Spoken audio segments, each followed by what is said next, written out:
Alright, so here in Chapter 5, A Conspiracy Unmasked, there is really not a whole lot that goes on here.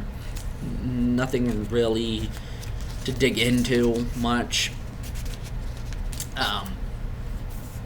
Except for a few little points here. But anyway, the chapter begins with them. They're at the ferry. Farmer Maggot has dropped them off.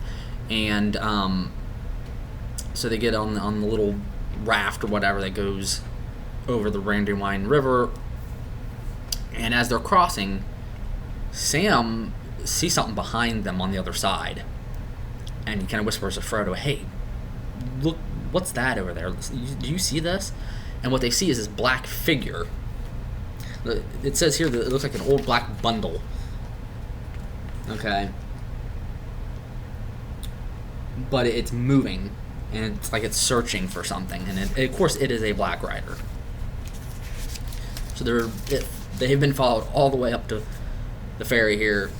The only way for the Black Riders to get to Buckland is to go north to the Brandywine Bridge and then cross over, and from there go south into Buckland.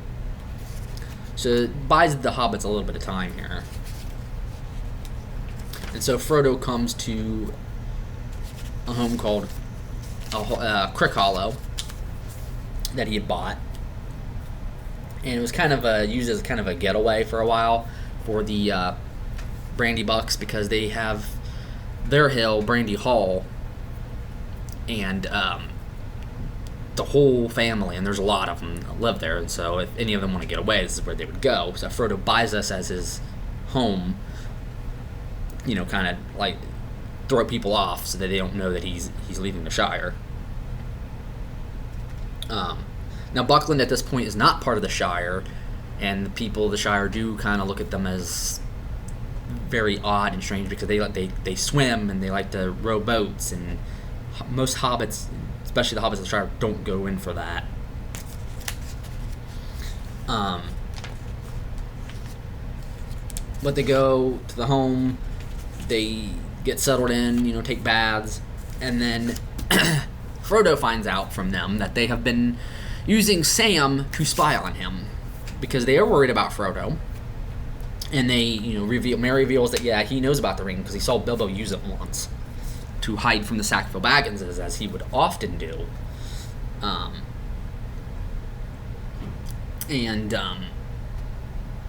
So Frodo's like, okay, you go with me, but I kind of wanted to avoid that because I don't want you going into danger with me, because where we're going into places that are not going to be very safe.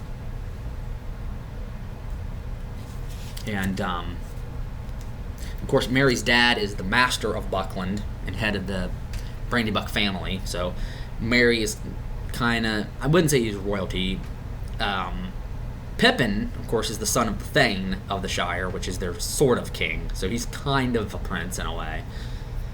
So, you can tell that they're probably very well-to-do, like Frodo. Sam, of course, is not very well-to-do, but so they decide they're going to go into the Old Forest to try to avoid the Black Riders, and Fatty Bolger, their friend who is there with them, is going to hold down the fort until Gandalf shows up, so you can let Gandalf know what's going on. And Fatty's like, I'm not going. Thankfully, I don't want to go into the Old Forest. The tales of what goes on there is not good. Mary does mention something about the trees moving.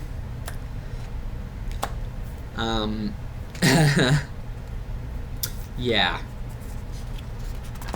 Again, another kind of, I guess, foreshadowing of the Ents to come. And so they're going to leave at the break of day. And the chapter ends with Frodo having a dream. And the dream doesn't really have anything to do with, I guess, the story going forward. But you will see Frodo have other dreams in the following chapters that do come to pass. But the dream that he has is, he's like, it seems to him that he's like looking out of it says a high window over a dark sea of tangled trees. Down below, among the roots, there was the sound of creatures crawling and snuffling. He felt sure they would smell him out sooner or later. Obviously, having the Black Riders follow him, I guess in part is where this dream is coming from. And then he heard a noise in the distance. The sound of the sea far off. He was on a dark heath. Looking up, he saw before him a tall white tower, standing alone on a high ridge. A great desire came over him to climb the tower and see the sea. He started to struggle up the ridge towards the tower, but suddenly a light came in the sky, and there was a noise of thunder.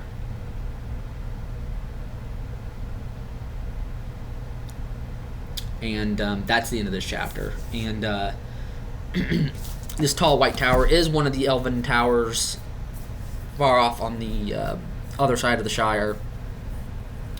And beyond that is the Grey Havens and the Great Sea, where the elves, of course, set sail to go to the Undying Lands. And as you know, Frodo in the end is going to go there too. And so this dream does have a little bit to do with that. But there you go. That's A Conspiracy Unmasked. Very, very short chapter. Like I said, not a whole lot goes on. But now the adventure really is going to kick in because they are now leaving the Shire. So a lot of dangers await them. But there you go. So I hope you enjoy this video, and I will hopefully be back tomorrow with another one. Try to get some more reading done here later. And like I said, I'll just keep them coming. So later.